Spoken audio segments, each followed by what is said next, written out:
আসসালামু আলাইকুম সুপ্রিয় দর্শক, সরকারের আশ্রয় ও প্রশ্রয়ে আওয়ামী লীগকে পুনর্বাসনের চেষ্টা চলছে। এবার এই ধরনের অভিযোগ করেছে নাহিদ ইসলাম। প্রিয় দর্শক, নির্বাচনের পর থেকেই আমরা একের পর এক আওয়ামী লীগের অফিসগুলো, তালাবদ্ধ অফিসগুলো খুলতে দেখছি। তার পাশাপাশি বিভিন্ন জায়গায় আওয়ামী লীগের মিছিল দেখছি। তার পাশাপাশি আবার আওয়ামী লীগের বিভিন্ন নেতাকর্মীদের জামিনের দৃশ্য আমরা দেখতে পাচ্ছি। এর চেয়ে বড় বিষয় হচ্ছে শেখ হাসিনার একটি বার্তা, সারা বাংলাদেশের যতগুলি আওয়ামী লীগ নেতারা দেশে কিংবা দেশের বাইরে আত্মগোপনে আছেন, সবাইকে প্রকাশ্যে এসে আদালতের সম্মুখীন হওয়ার পরামর্শ দেওয়া। মূলত এটিকেই সবচেয়ে বড় চ্যালেঞ্জ হিসেবে দেখছে এনসিপি, জামাত ইসলামী সহ বিভিন্ন নেতাকর্মীরা। তার পাশাপাশি গত ৭ মার্চ আপনারা দেখতে পেয়েছেন বিভিন্ন জায়গায় আওয়ামী লীগের আত্মগোপনে থাকা বিভিন্ন নেতাকর্মী তাদের ফেসবুক পেজ কিংবা ফেসবুকে তাদের বিভিন্ন পোস্ট, তার পাশাপাশি আরও বিষয় হচ্ছে অনেক নেতাকর্মী ইতিমধ্যে জামিন পেয়েছেন। যেমন সারা বাংলাদেশেই অনেকেই জামিন পেয়েছেন যারা এর আগে কখনো জামিন পাননি। এবার নাহিদ ইসলাম যে বক্তব্য দিয়েছেন সেদিকে যাচ্ছি। জাতীয় নাগরিক পার্টি এনসিপির আহ্বায়ক নাহিদ ইসলাম বলেছেন, মিডিয়ার মাধ্যমে বিভিন্ন পরিকল্পনা করে জুলাই গণঅভ্যুত্থানকে টার্গেট করা হচ্ছে।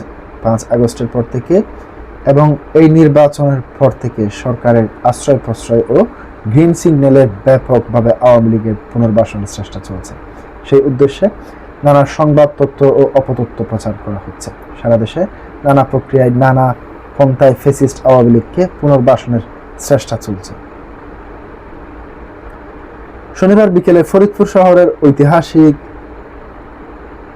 অম্বিকা ময়দানে এনসিপির আয়োজিত ইফতার মাহফিলে তিনি এসব কথা বলেন।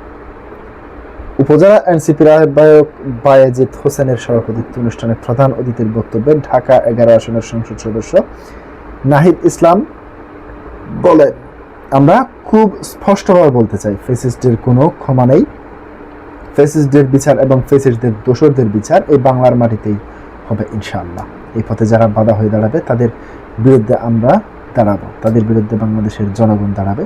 মুক্তিযুদ্ধকে গৌরবময় ইতিহাসের অংশ উল্লেখ করে এনসিপির আহ্বায়ক বলেন, কিন্তু যারা মুক্তিযুদ্ধের আকাঙ্ক্ষাকে ভুলণ্ঠিত করেছে সেই ফ্যাসিস্টরা 16 বছর ধরে শেখ মুজিবুর রহমানের নাম, 7 মার্চের নাম এবং মুক্তিযুদ্ধের নাম ব্যবহার করে তাদের সকল অপকর্ম, লুণ্ঠন, গণহত্যা ও খুন সব কিছুকে বৈধতা দেওয়ার চেষ্টা করেছে। এই ধরনের অপচেষ্টাকারীদের আমরা হুঁশিয়ার করে দিতে চাই, এ ধরনের অপচেষ্টা করে কোনো লাভ হবে না। সংস্কারের পক্ষে আসুন, বিচারের পক্ষে আসুন, নতুন বাংলাদেশ বিনির্মাণের পক্ষে আসুন। বর্তমান সরকারের সমালোচনা করে নাহিদ ইসলাম বলেন, মেঘ দেখলে বোঝা যায় বৃষ্টি হবে কিনা। নিজেদের শুরুতেই আকাশ দেখলে বোঝা যায়, দিনের শুরুতে আকাশ দেখলে বোঝা যায় দিনটা কেমন যাবে। এই সরকারের শুরু থেকেই বোঝা যাচ্ছে তারা বাংলাদেশকে কোন দিকে নিয়ে যেতে চায় এবং কিভাবে পরিচালিত করতে চায়। তিনি বলেন, জুলাই গণঅভ্যুত্থানের পরে একটি বহুল আকাঙ্ক্ষিত নির্বাচন হয়েছে, কিন্তু সেই নির্বাচনেও কলঙ্ক লাগানো হলো। সেই নির্বাচনকে নানাভাবে প্রশ্নবিদ্ধ করা হয়েছে।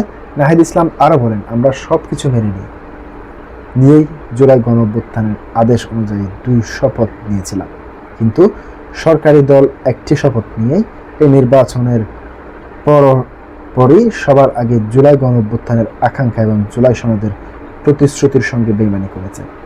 যে গণভোট হয়েছে সেখানে গণভোটের ব্যাপকভাবে হ্যাঁ এর পক্ষে তথা সংস্কারের পক্ষে রায় দিয়েছে। সেই গণভোটের বৈধতা নিয়ে তারা নানা ধরনের ষড়যন্ত্রে লিপ্ত হয়েছে। জুলাই সনদ বাস্তবায়নের আদেশ এবং গণভোটের বৈধতাকে তারা আদালতে নিয়ে গেছে। তাদের সরকার দলীয় আইনজীবীরা আদালতে গিয়ে এই বৈধতাকে প্রশ্নবিদ্ধ করার চেষ্টা করছে এবং আদালতের উপর চাপ প্রয়োগ করছে। এনসিপির আহ্বায়ক আরো বলেন, বিগত আমলে আমরা শেখ হাসিনার প্রশাসন আমলে দেখেছিলাম কিভাবে রাষ্ট্রীয় প্রতিষ্ঠানগুলো, বিচার বিভাগ, প্রশাসন, পুলিশ এবং সবকিছুকে দলীয়করণ করা হয়েছে। সে একই প্রবণতা আমরা এই সরকারের মাত্র 1 মাস থেকে শুরু থেকেই দেখতে পাচ্ছি। তিনি বলেন, আমরা এই সরকারের সঙ্গে ইতিবাচক মনোভাব নিয়ে কাজ করতে চেয়েছিলাম। আমরা দায়িত্বশীল বিরোধী দলের ভূমিকায় সংসদের বাইরে থাকতে চেয়েছি। এখানে চাই, কিন্তু সেটার জন্য সরকারের দায়িত্বশীল আচরণ প্রয়োজন। নাহিদ ইসলাম বলেন, আগামী 12 তারিখ অধিবেশন হবে।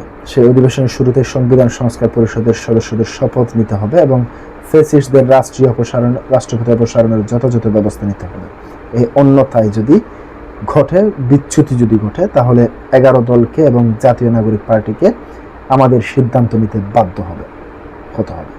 অনুষ্ঠানে অন্যান্যদের মধ্যে এনসিপির উত্তরাঞ্চলের মুখ্য সংগঠক সার্জিস আলম, ফরিদপুর 1 আসনের সংসদ সদস্য, জামাতে কেন্দ্রীয় মজলিসের শূরা সদস্য ইয়াসিন মোল্লা এবং জামাতের কেন্দ্রীয় মজলিসের শূরা সদস্য আব্দুল তাওয়াব এবং জেলা জামাতের আমির মাওলানা বদরুদ্দিন ফরিদপুর এবং 2 আসনে 11 দলের সমর্থিত প্রার্থী শাহ আকবর আলী, বাংলাদেশ খেলাফত মজলিস ফরিদপুরের সভাপতি আমজাদ হুসাইন আশরাফি এবং এনসিপির ফরিদপুর বিভাগীয় সাংগঠনিক সম্পাদক মিজানুদ্দিন, জাতীয় যুব শক্তির আহ্বায়ক তরিকুল ইসলাম প্রমুখ বক্তব্য দেন।